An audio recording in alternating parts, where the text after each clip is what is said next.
জাল দিয়ে পোনা মাছ শিকার করা এবার উৎপাদন কম হওয়ার শঙ্কা মৎস্য বিভাগের। এ বিষয়ে আরো জানাতে নাটোরের সিংড়ার চলনবিল থেকে যুক্ত হয়েছেন মাহবুব হোসেন। মাহবুব, নিষিদ্ধ জাল দিয়ে ছোট মাছ শিকার বন্ধে মৎস্য বিভাগের পক্ষ থেকে কোনো ব্যবস্থা নেওয়া হয়েছে কিনা জানাবেন। সে সঙ্গে আরো জানাবেন যে এবার বিলে পানি কম হওয়ার কারণ কি? জি মুক্তি, আপনি জানেন যে দেশের উন্মুক্ত জলাশয় এই বৃহৎ যে চলনবিল রয়েছে, এই চলনবিলে প্রায় 50 প্রজাতির মাছ উৎপাদন হয় প্রতি বছর। এখান থেকে প্রায় 20,000 মেট্রিক টন মাছ উৎপাদন করে স্থানীয় মৎস্য বিভাগ।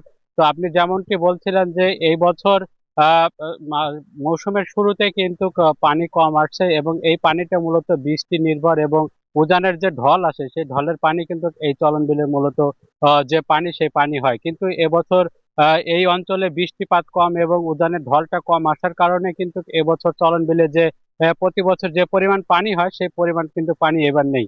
যার কারণে যে সময় ছোট মাছ বা যে সময় মা মাছ ডিম ছাড়ে সেই সময় থেকে কিন্তু পানি না থাকার কারণে মা মাছ ঠিক মতো ডিম ছাড়তে পারে নাই এবং যেগুলো ছেড়েছে সেইগুলো অনেক মাছ কিন্তু মারা গেছে। এবং এখন যেহেতু মাছের মৌসুম চলছে, এখনো কিন্তু ডিম ছাড়ার একটি মৌসুম, যার কারণে মাছ এবার এই পানির যে গভীরতা সেই গভীরতার কারণে কিন্তু বড় হতে পারেনি।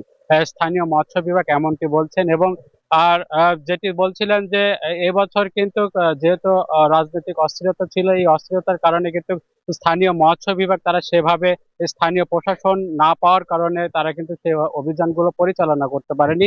এতে করে অভিযান পরিচালনা না করার কারণে কিন্তু যে নিষিদ্ধ জালগুলো রয়েছে, যেমন চায়না দুয়ারি, বাদাই জাল, এইসব জাল কিন্তু যারা অসাধু অসাধু মৎস্যজীবী রয়েছে তারা কিন্তু মাছ নিধন করার কারণে কিন্তু এবছর সেই অভিযানগুলো ঠিকঠাক মতো হয়নি। তো মুক্তি, এই ছিল আমার কাছে সবশেষ তথ্য। সহকর্মী মাহবুব